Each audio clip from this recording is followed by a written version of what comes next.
Assalamualaikum warahmatullahi wabarakatuh. Saya Vivi Widiana Saputri, NPM 521208, mata kuliah Telaah Kurikulum, dosen pengampu Bapak Dwi Gusti Satria Majus Pendidikan.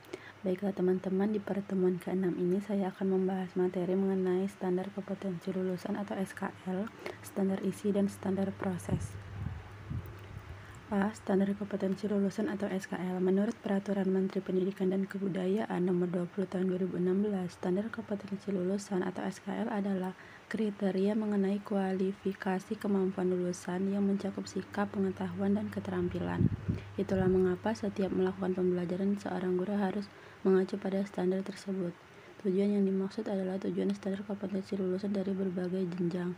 Berdasarkan Peraturan Pemerintah Nomor 19 Tahun 2005 tentang Standar Nasional Pendidikan Pasal 26 ayat 1-3 menyatakan, standar kompetensi lulusan pada jenjang pendidikan dasar bertujuan untuk meletakkan dasar kecerdasan, pengetahuan, kepribadian, akhlak mulia, serta keterampilan untuk hidup mandiri dan mengikuti pendidikan lebih lanjut.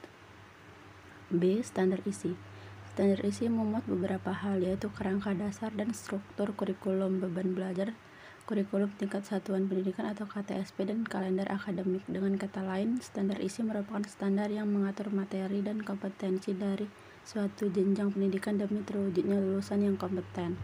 Standar isi adalah kriteria yang mencakup ruang lingkup materi dan tingkat kompetensi yang digunakan untuk mencapai standar kompetensi lulusan yang telah ditetapkan pada jenjang pendidikan tertentu. Adapun standar kompetensi lulusan yang dirumuskan meliputi sikap, pengetahuan, dan keterampilan.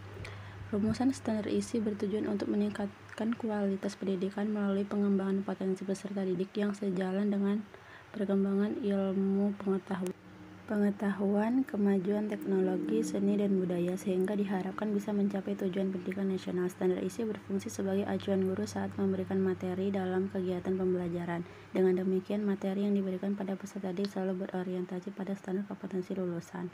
C. Standar proses. Menurut Peraturan Menteri Pendidikan dan Kebudayaan Nomor 22 Tahun 2016, Pasal 1 ayat 1 menyatakan bahwa standar proses adalah kriteria mengenai pelaksanaan pembelajaran pada satuan pendidikan dasar dan satuan pendidikan dasar menengah untuk mencapai kompetensi lulusan.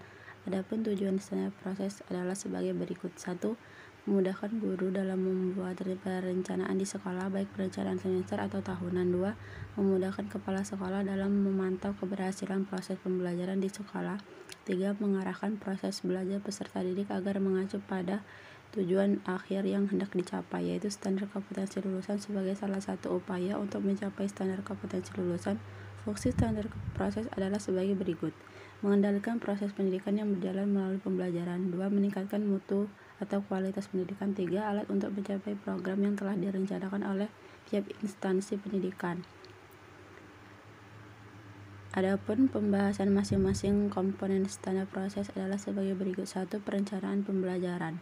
Proses perencanaan harus dilakukan secara optimal agar kegiatan pembelajaran yang akan dilakukan bisa sesuai dengan tujuan yang telah dirumuskan. Pada tahap ini dibutuhkan beberapa komponen penting seperti silabus, RPP, KI, KD, materi pembelajaran, indikator pencapaian kompetensi, penilaian, alokasi waktu, dan sumber belajar yang digunakan. 2. Pelaksanaan proses pembelajaran. Pelaksanaan pembelajaran melibatkan dua pihak utama, yaitu pendidik atau guru dan peserta didik. Pada tahap ini, guru harus bisa memilih media mengajar yang relevan dengan perkembangan zaman dan perkembangan peserta didik. Pada prinsipnya, pelaksanaan pembelajaran ini merupakan bentuk nyata dari penerapan RPP. Itu tadi yang bisa saya sampaikan. Saya akhiri.